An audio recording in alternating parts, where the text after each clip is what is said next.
各位朋友，歡迎又嚟到合眾連橫呢個節目。今日咧又係我幫基哥咧，就係幫大家一齊嚟討論一下國際大事、中國嘅大事、香港嘅大事嚇。今日咧就主要講咩嘢咧？今日主要講香港5年規劃。香港咧就係破天荒要搞5年規劃。大家知道我哋香港咧行嘅係一國兩制，咁我哋原來咧行嘅咧就係資本主義嘅自由市場經濟。自由經濟咧就唔使話搞咩規劃嘅。咁我哋知道咧，其實咧回歸之後咧，澳門咧就已經搞咗2個5年規劃啦。第一個5年規劃，第二個5年規劃，而家做緊第3個5年規劃。咁喺澳門做第3個5年規劃嘅時候咧，我哋香港開始都要做5年規劃啦。點解喺呢個時候我哋香港都要做5年規劃咧？我哋請教一下基哥。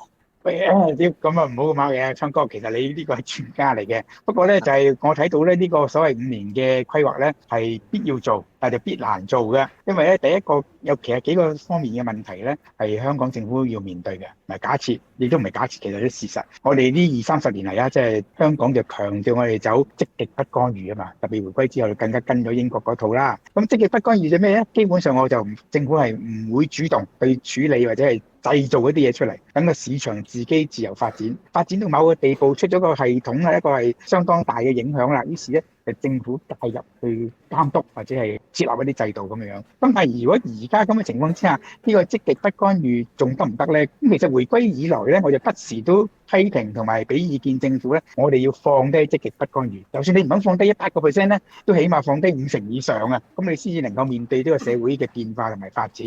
呢個係第一個問題啦。第二咧就係頭先阿昌哥你所講啦，以前一路都係自由市場運作噶嘛，而家可能中央政府希望香港唔係淨係自由市場運作喎，係一個有為政府喎，即係你要自己主動係建砌一啲或者係建設一啲咧，係成個國家發展過程裏邊出現嘅香港呢部分應該點樣配合去走咧？咁呢個係一個係有國家發展趨勢嘅要求。第三個客觀形勢啦，當國家係有每一次都有個5年計劃，而家係15-5啦嚇，咁啊不斷一個計劃一個計劃上，而你睇到咁多個計劃之中咧，中國係真係走向一個係成功嘅道路，同埋經濟發展嘅道路、滅貧嘅道路、國際地位嘅道路咧，都係上升緊嘅。咁如果我哋唔配合嘅話咧，或者作為香港人，你走呢個經濟，你如果同中國掛到鈎嘅話咧，你走上國際做生意咧，都應該容易好多嘅。咁但係內地嘅政治管理思維同香港嘅政治管理思維有不同嘅。咁呢個不同係互相配合啦，互相矛盾啦，還是係互相就算有矛盾即係接受咧？咁呢個就係我哋面對緊嘅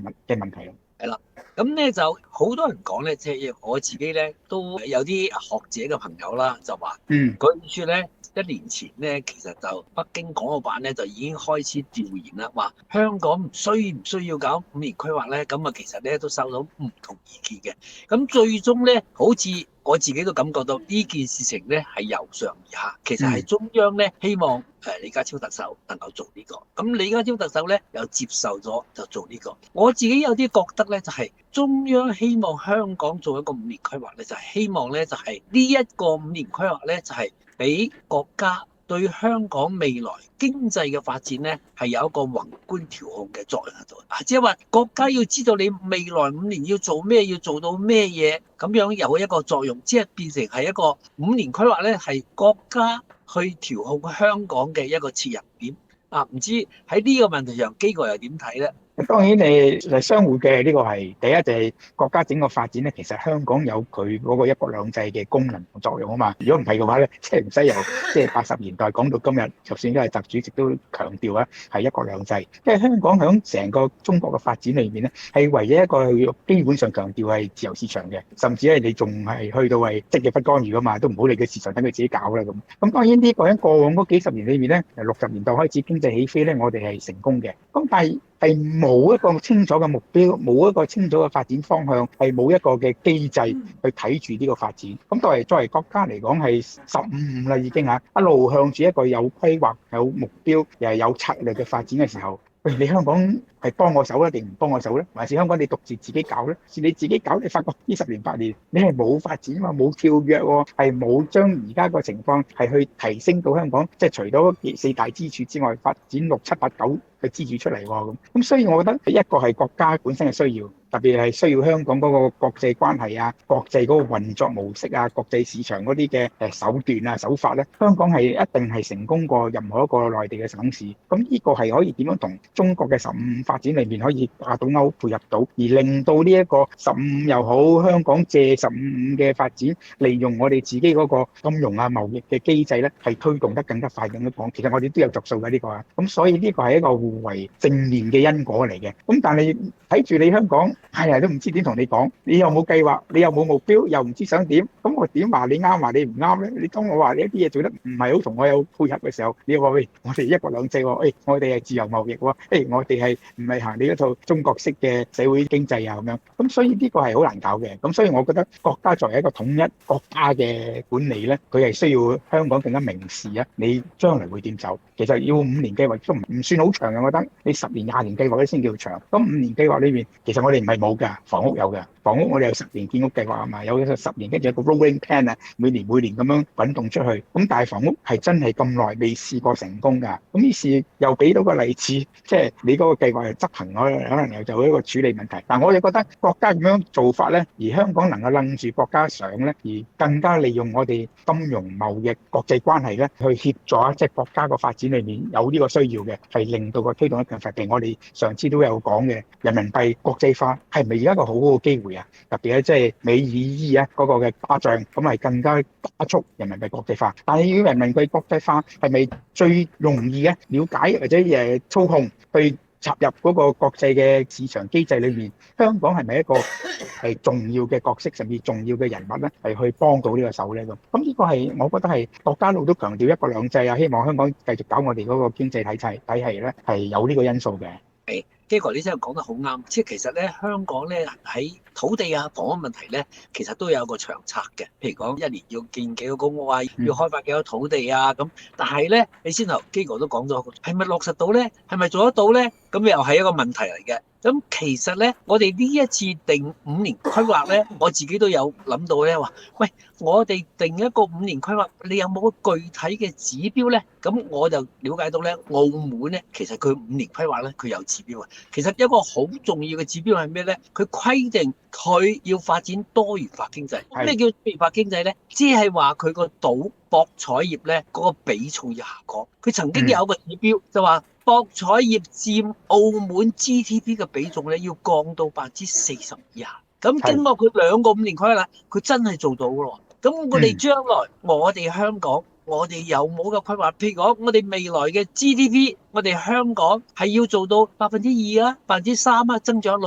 咁啊，國家咧就而家就原來係5%啊。咁而家咧就稍為咧就放緩咗啲，話4%或者到5%。咁起碼都有個指標，即係我要向住呢個方向要去做嘅。咁你做唔到咧，咁有一定嘅程度嘅問責嘅。咁未來我哋香港呢個5年規劃要唔要有指標咧？又想聽下基哥嘅意見。其實計劃就係指標，計劃就係目的地。我哋就係好清楚，係唔單止淨係緊個願景啊，即係唔好似議員選舉嗰時啊，就係定綱啊，我要自由，我要民主，我要經濟發展，我要扶貧，即係唔係幾個字啊？你要將嗰幾個字變成一個目標、一個數據、一個量化同埋部署點樣執行，先推到嗰度。所以要做呢樣嘢咧，其實都唔容易㗎，因為你唔係特首講一句就得啦嘛。你將來嗰個計劃、個部署、個執行係點樣咧？你需要班官員啊。第一個官員嘅政治管理咧，同呢個即係譬如5年規劃咧，係好唔同嘅。而家咧係最緊要走完嘅程序，你做官嘅、做公務員嘅跟足程序做，做完就算結果差，結果係冧到不得了咧，唔關我事，唔關你嘅公務員事。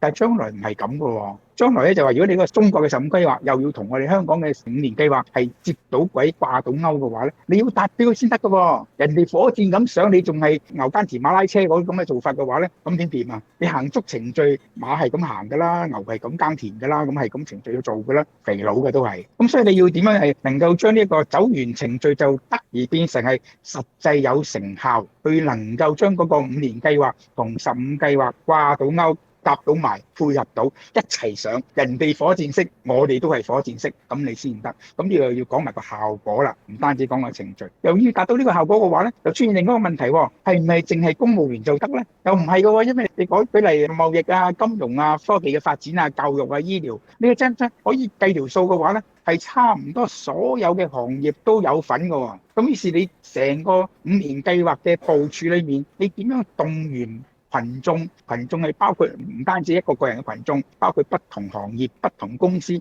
不同公司嘅不同層次嘅人。都基本嗱，佢唔需要裝得好仔細，但係佢基本知道我做呢樣嘢，譬如我做醫療嘅，有個5年計劃之後咧，我醫療點樣可以做到去到嗰度咧？我譬如話金融嘅，譬如話我舉頭先為例，我哋要協助到人民幣快速地去能夠做到國際化，咁我又可以點樣部署咧？咁你除咗你政府第一個方向之外咧，咁可能金融界都要諗下點樣去將成個金融架構啊、金融嘅發展範圍啊，去擴展到做到呢樣嘢啦。咁當然最後我仍然都要講多一樣嘢咧，就係喺嗰個發展過程裏面咧，我哋都要俾到香港市民有個幸福感啊！即係發展到呢個5年計劃，對我市民咩關係先？我有冇幸福先？我係咪生活會好啲先？咁於是又會睇到究竟香港政府喺公共開支上面又俾咗幾多份數落去咧？譬如話而家香港咧，好似昌哥你頭先你提啊，我哋得24%嘅 GDP 係擺去公共開支。但係大家如果聽過 OECD 啊，即係嗰個經貿合作及發展嘅組織咧，佢哋係42嘅，即係我哋係人哋70%到嘅啫。咁唔好講話由24去到42啊，你24去到35去到30，你都會令到香港嘅房屋啊、醫療啊、福利啊、老人啊、婦女啊、小朋友啊嗰啲嘅政策啊，都會質嘅變化嘅。好多謝呢個基哥俾到我哋關於香港未來要定呢個5年規劃，到底要點定？我哋個方向喺度。咁但係呢，我哋而家時間又到啦。咁我哋啱啱其實呢，就開始接觸到呢個5年規劃，因為係個新事物。